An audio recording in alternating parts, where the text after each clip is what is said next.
your soul attracted a shorter haircut than what you wanted in order for this emotion to be triggered. Does that make sense?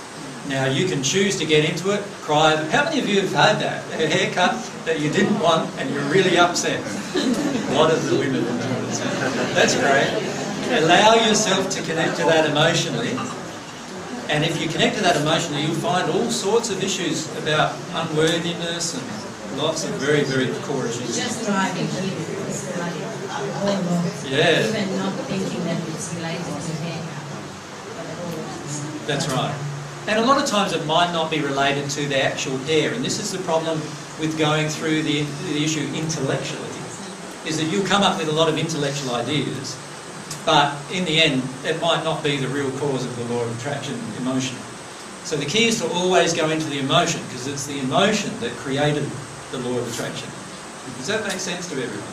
Yes. And it's, well, a lot of times the emotion is just right there on the surface, but we don't allow ourselves to connect to it. And that's the problem, that we have the emotion is being triggered, but we're trying to shut it down at the same time through judgment or something else, trying to shut it down. The key is to allow it to be triggered right at that moment. That is the best time to allow it. So how many of you know there was an emotion triggered sometime when you were at work and you decided you'll put it off to that evening? And then what happens that evening? I can't even remember it sometimes, or what happens sometimes is I can remember it, but be blowed if I can feel it now, you know. And so this is the thing we need to learn, to allow yourself to feel it in the moment that it happens, rather than putting it off and putting it off to some other time.